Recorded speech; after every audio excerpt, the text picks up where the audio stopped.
Buenos días, somos del curso de 12º y estaremos hablando sobre la historia de la República Dominicana. Mi nombre es Jesús y estaré hablando sobre su origen. Situado en las Antillas, la República Dominicana ocupa casi 2/3 de la isla que conocemos como la Española y esta la comparte al oeste con Haití. Las dos repúblicas comparten con el resto de las Grandes Antillas una configuración demográfica que traduce las transformaciones del pasado, con un fuerte porcentaje de habitantes de color y una ausencia casi total de indígenas.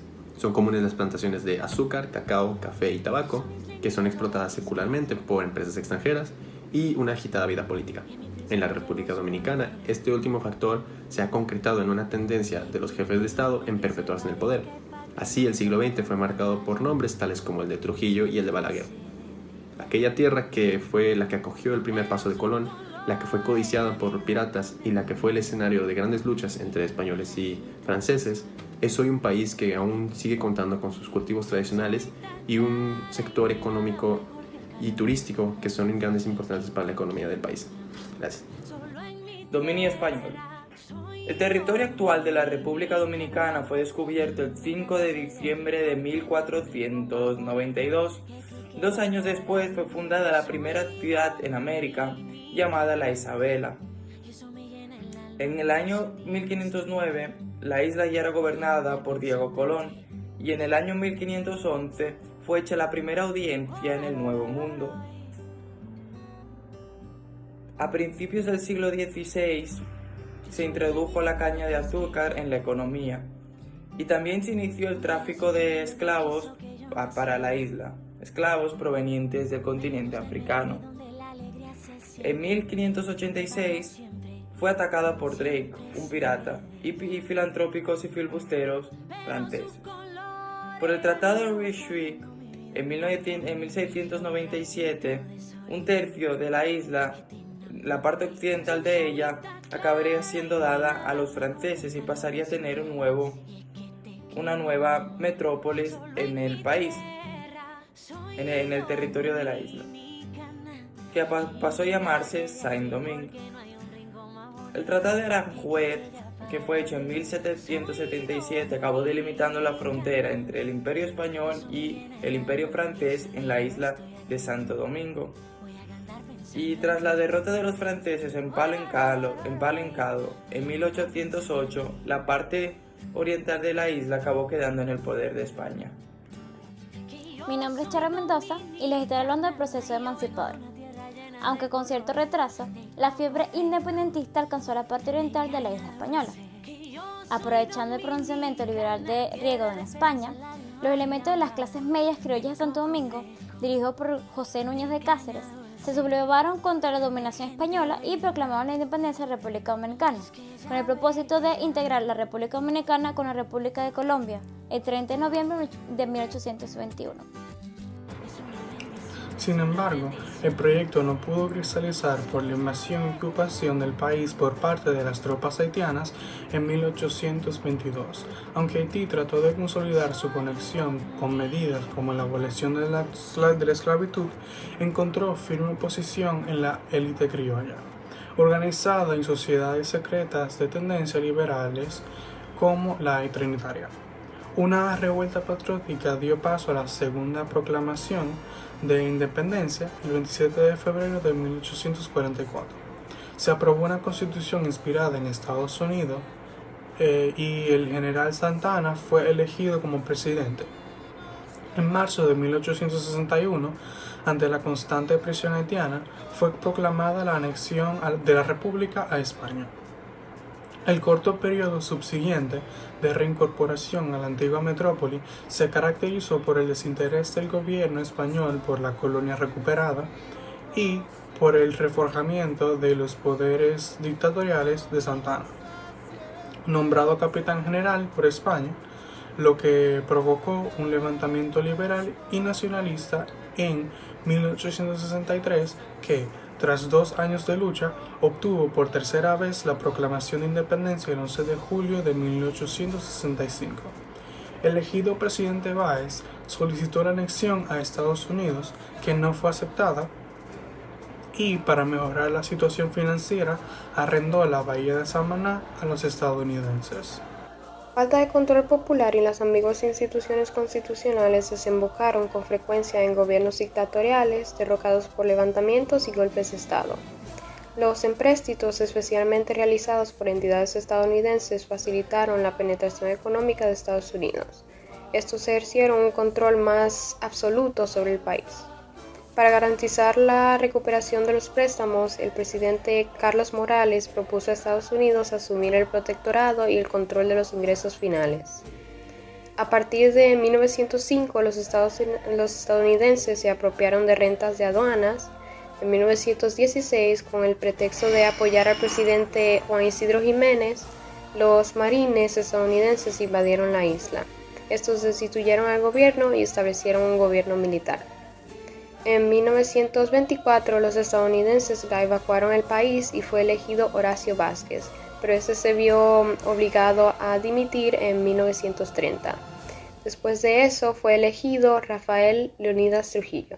De 1930 a 1961 la vida política y económica de la nación estuvo totalmente dominada por la familia Trujillo, a cuyo frente se encontraba el general Rafael Trujillo, apoyándose en el ejército, la Iglesia Católica y 4 servicios distintos de la policía secreta y gozando de la protección de Estados Unidos, que encontraban con grandes intereses azucareros en el país. Impuso una de las tiranías más ferias que se recuerdan en América Latina.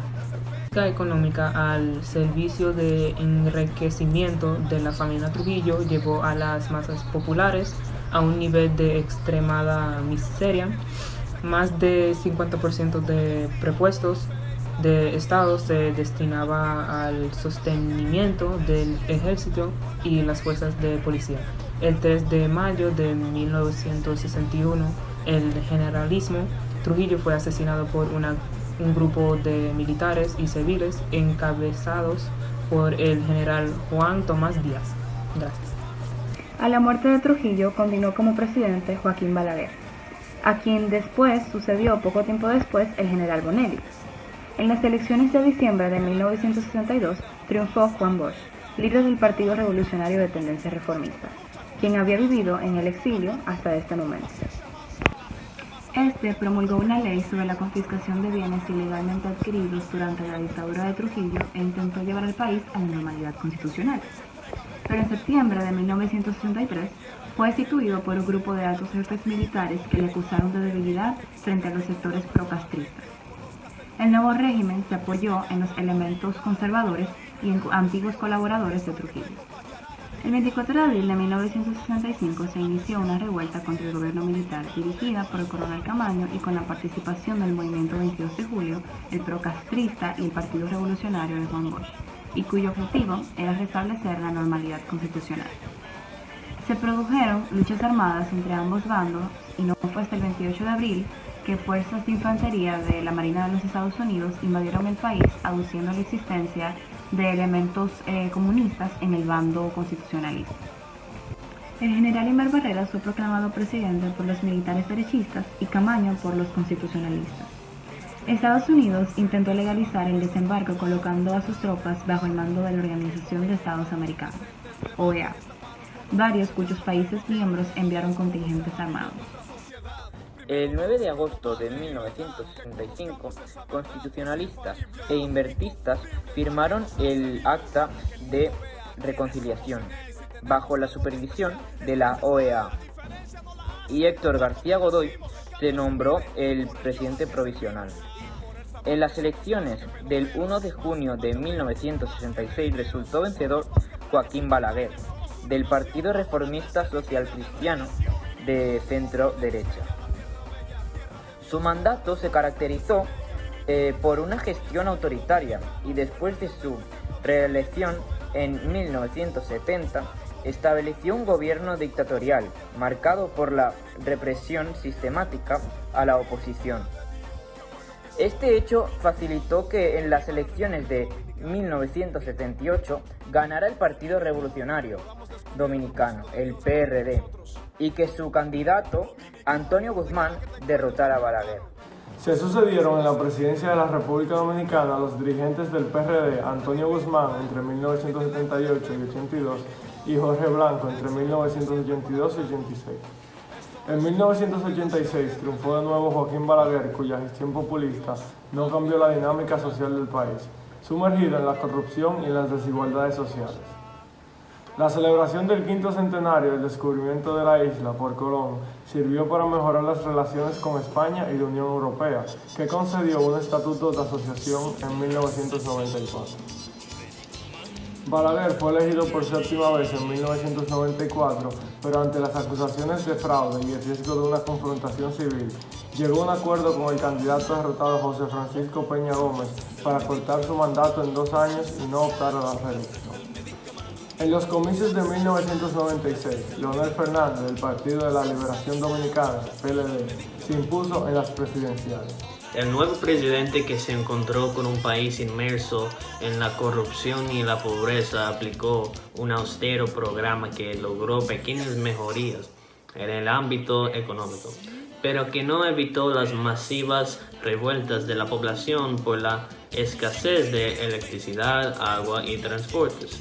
En 1998, Fernández realizó una visita a Puerto Príncipe, la primera de un presidente dominicano a la vecina República de Haití en más de 60 años. En los comicios sucesivos, el partido de la oposición, el PRD, logró una amplia victoria y su candidato, el socialdemócrata Hipólito Mejía, fue nombrado presidente de la República. Su gobierno presentó un nuevo plan de austeridad que suscitó fuertes protestas populares.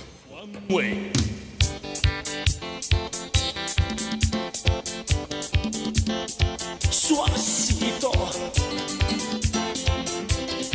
mi cosa,